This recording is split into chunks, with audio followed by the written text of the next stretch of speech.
তোমার সুখের দিনে আমাকে তোমার याद হবে না তা আমি জানি। হ্যাঁ, लेकिन দুঃখের দিনে যদি আমাকে याद হয় তুমি আমার কাছে এসো, আমি জিন্দগি ভর তোমার অপেক্ষায় পথ চেয়ে রইব।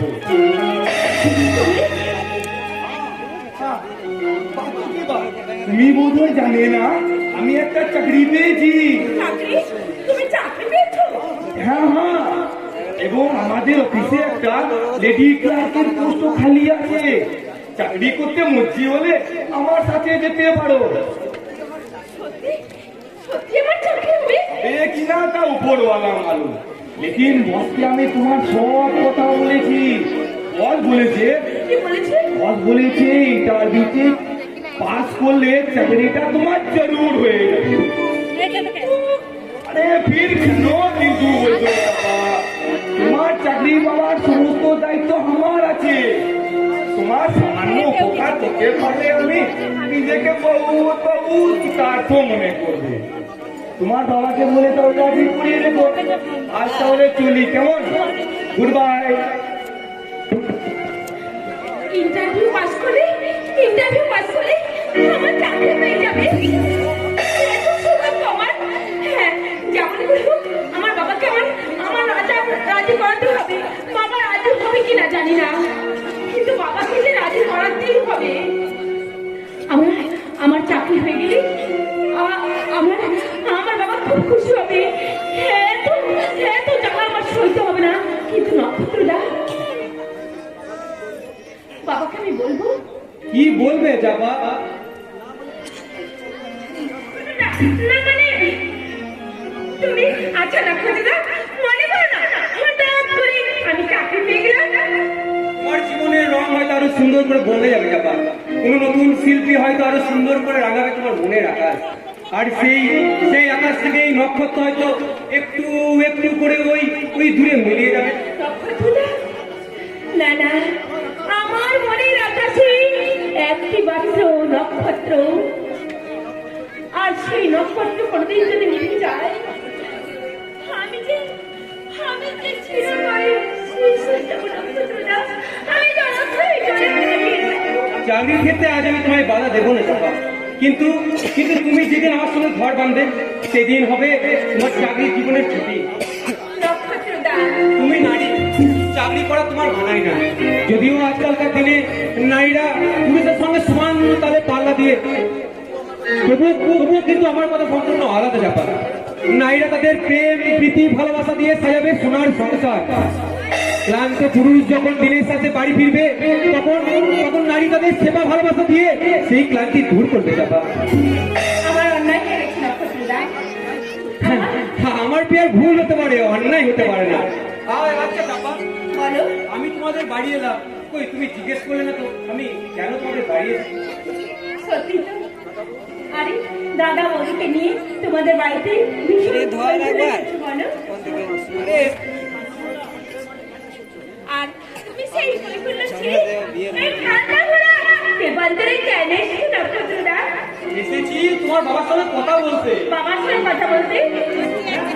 কিন্তু বাবা তো বাড়িতে নেই। বাবা তো একটু আগে তোমাদের বাড়িতে গেল দিদি জামাই বাবাকে আনতে। হ্যাঁ, তোমার বাবা আমাদের বাড়ি গেলে যে মহা অনর্থ হয়ে যাবে বাবা। কেন মহা আনন্দ হবে কেন? বলবার সময় নেই যাবা, বলবার সময় নেই।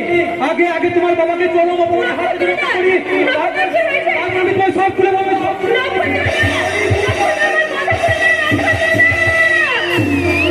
আমার কোনো কথা ছিল না। ও তো একটা শিল্পী মানুষ। ওর মনটা সবসময় পর্যায়, যতখানি পর্যায় ততখানি মনটা কিন্তু বর্ষায় না।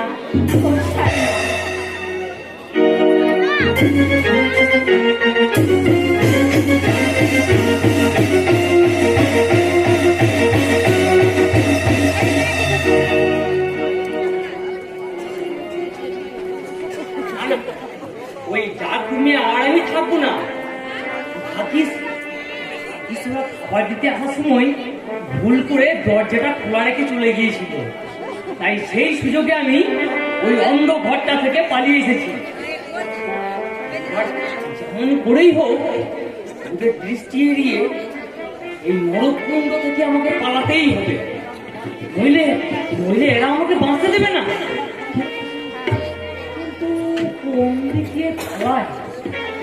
সদর দরজা দিয়ে গেলে যদি কারো নজরে পড়ে যায়, না না, আমি বরং পেছনের দরজা দিয়ে কেন কঙ্কন?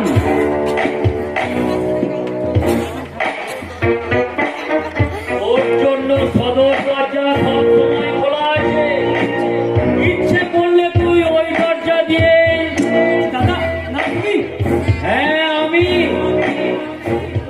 তুই যদি ভুল করে পথ চিনতে না পারিস, তাই আমি তোকে পথ দেখা দিলাম।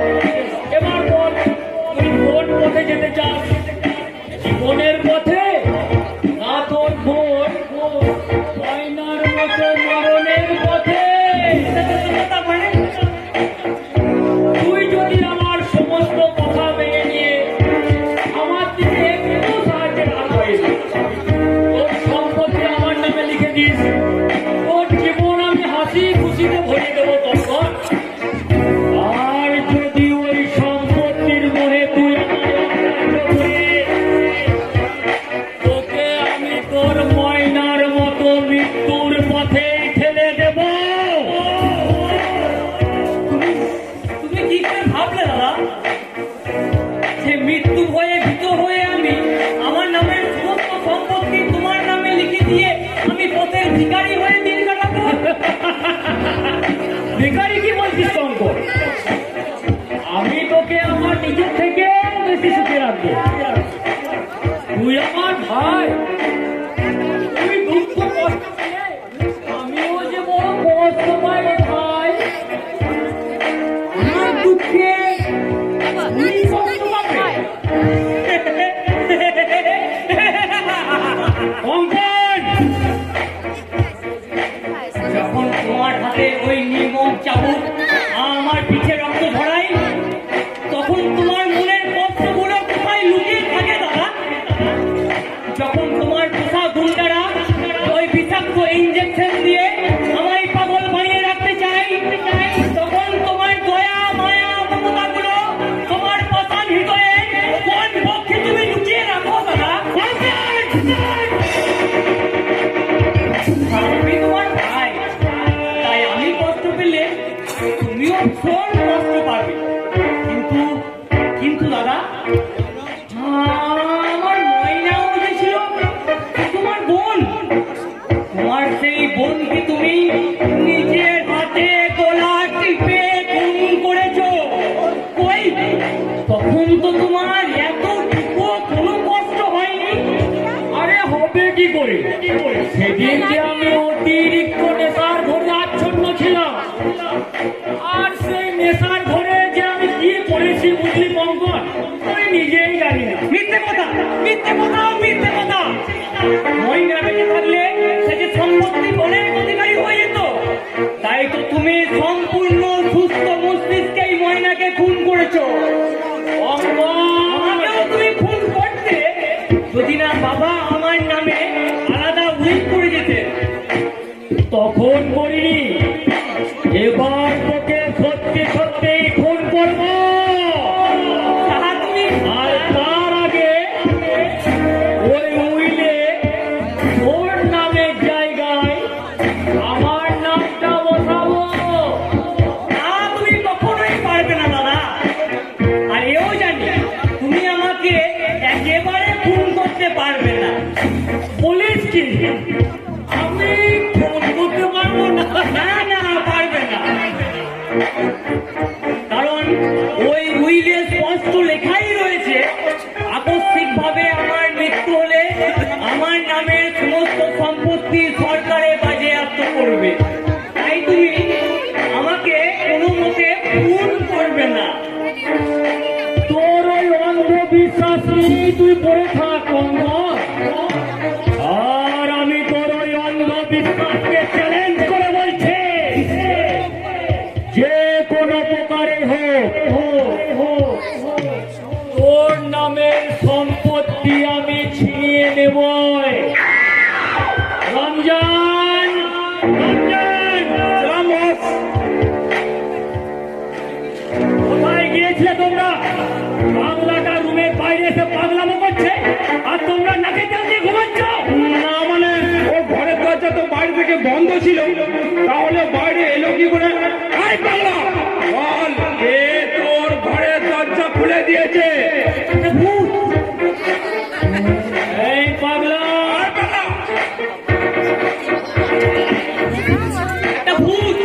একটা ভূত এসে এই দরজাটা খুলে দিয়েছে। পাগলা, ও যে ভূতটা আমার জীবনের দরজা খুলে দিয়েছে, সেই ভূতটা এবার তোমাদের মরণের দরজা খুলে দেবে।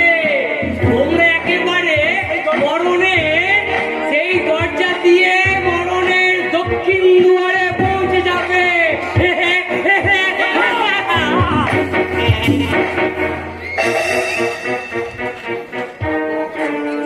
তোর পাগলামো সহ্য করার মতো ধৈর্য আমার নেই। বাধ্য ছেলের মতো এই দুয়ের এই দলিলে একটা সই করে দিয়ে তুই যত খুশি পাগলামো কর, তখন তোকে আর কেউ কিচ্ছু বলবে না। কঙ্কন, হ্যাঁ সই। ওইটা করে দিলে বস তোকে একেবারে রাজার হাতে রাখবে। হাজার হলে হ্যাঁ, ভালো ভালো খাবার পাবি, দামি দামি পোশাক পরে তুই বসের গাড়ি নিয়ে তুই যেখানে খুশি বেড়াতে চলে যাবি। সত্যি বলছো? সত্যি বলছো? শুধু তাই নয় কঙ্কন, আমি তোকে কথা দিচ্ছি, আজ তুই আমাকে তোর নামে যত মূল্যের সম্পত্তি আমাকে লিখে দিবি। আজ থেকে ঠিক 2 বছর পর আমি তোকে ঠিক তার দ্বিগুণ অর্থের মূল্য তোকে ফিরিয়ে দেব। কি মজা, কি মজা, কি মজা!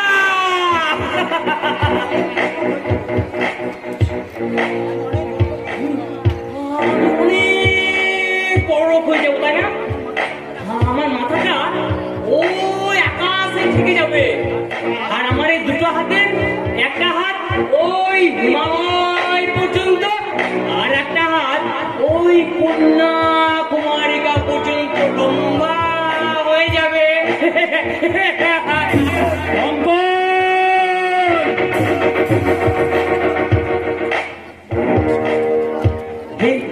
এই সহজ কথাটা এতদিন বুঝতে পারিনি বলেই তো আজ আমার কপালে এত দুর্গতি দাদা। আর আমি তোমার দলিলে একটা সই করে আমি একেবারে মস্ত বড়লোক হয়ে যাই। আজ আমার কি মনে হচ্ছে জানিস কঙ্কন, একই মায়ের পেটের ভাই না হলেও তুই যেন আমার কত আপনজন। দে ভাই দে, এই দলিলের এইখানটাতে একটা সই করে দে ভাই, দে দে এইখানটাতে একটা ছোট্ট করে সই করে দে।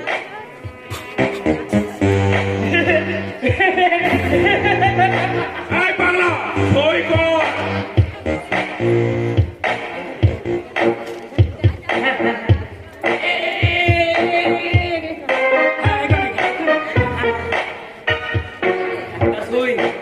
একটা সই আমার জীবনে এনে দেবে অনেক সুখ, আর এনে দেবে অনেক আনন্দ, আর এনে দেবে মস্ত বড়লোক হওয়ার সুযোগ।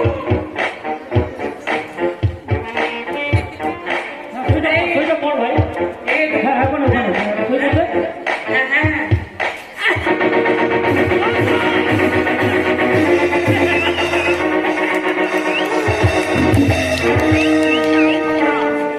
পাগলা, সই কর। তোর এত বড় স্পর্ধা, তুই আমার দলিল ছিঁড়ে ফেলে। কেন ছিঁড়ব না দাদা? আমি তো আর সেরকম নির্বোধ নয়। আমি কিছু না বুঝলেও অন্তত এইটুকু বুঝি, স্বধর্মে নিধনং শ্রেয়, পরধর্ম ভয়াবহ।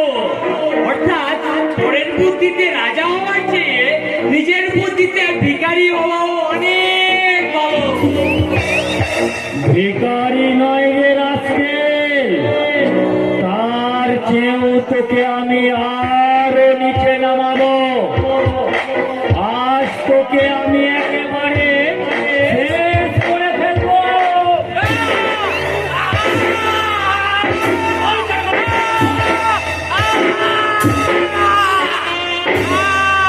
এই, আপনি কি করছেন বল?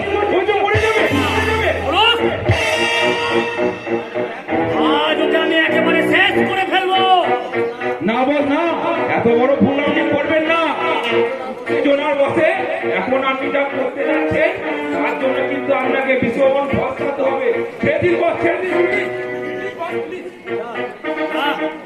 যা, যা, যা, যা। ওকে নিয়ে যাও আমার সামনে থেকে। ওকে দেখে আমার মাথায় আগুন জ্বলছে রবিয়ান।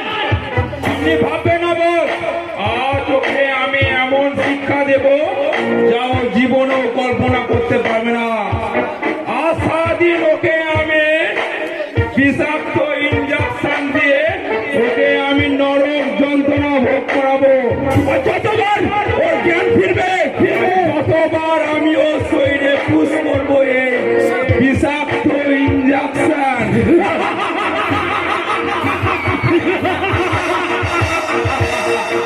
You are right, Ramjan. You are right. না, না, না, না, না। আমাকে তোমরা খুন করা প্রস্তুত হও। আমি হাসি মুখে ওই মৃত্যুকে বরণ করে নেব। তবু এই বিভক্ত নরক যন্ত্রণা যে আমি কিছুতেই সইতে পারবো না। নয় দাদা, আমাকে তুমি মুক্তি দাও। আমাকে তুমি মুক্তি দাও। এই বাবা, এই চল, চল।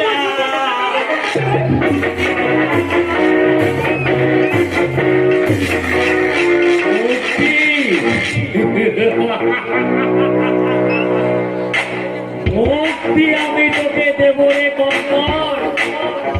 আমার আকাঙ্ক্ষার খিদে মিটলে তোর ময়নার মতো মৃত্যুর পথে হবে তোর আসল মুক্তি। কিন্তু কে মেটাবে সে আমার আকাঙ্ক্ষার খিদে? আমি মেটাবো ও মাই গড! আকাশপুরের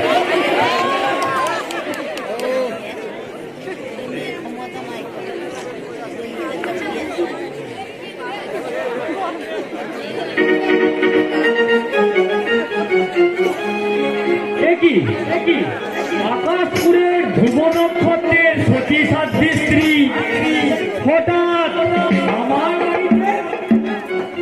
আরে তোমার প্রেমে উপেক্ষা করে আমি মস্ত বড় ভুল করেছি ডার্লিং। তুমি জানো ওই ধ্রুব না একদম গাইয়া, আর ওর মনে না কোনো জায়গা নেই আমার জন্য। ওর মনটা না একদম পাথর, আর সেই পাথরকে ভাঙার জন্য তোমার সাহায্য চাই ডার্লিং। আমি তোমাকে সাহায্য করার জন্য অলওয়েজ রেডি ডার্লিং। কিভাবে তোমায় সাহায্য করবো বলো? বলবো কিছুক্ষণ অপেক্ষা করো, বলবো, কিন্তু এখানে নয়, ওই বাইরে। ওই বাইরে দিদারা গিয়ে তোমাকে আমি সব বলবো। বিউটি, কি ভাবছো তুমি? ধরো, এসো আমার কাছে, ধরো আমার হাত। আমি বললাম বিউটি, তোমার জন্য আমি স্বর্গ থেকে নরকে ঢুকিয়েছি। এবার দেখবো তুমি আমাকে আর কত নিচে নামাতে পারো সোনা। আর তোমাকে জড়িয়ে ধরে আমি বলবো, এতদিন বাকি কবে তোমার দেখা পাই? চিরদিন চিরকাল থেকে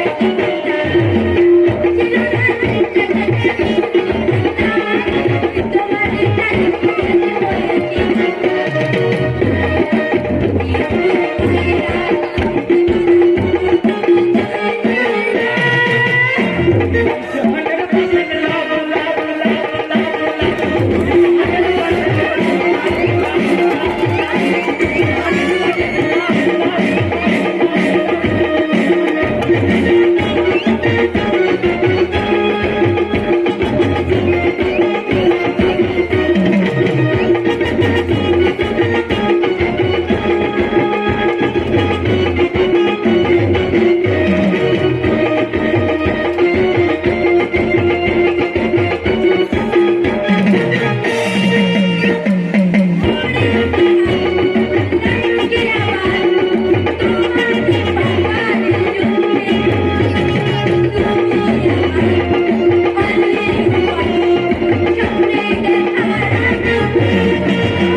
Thank you.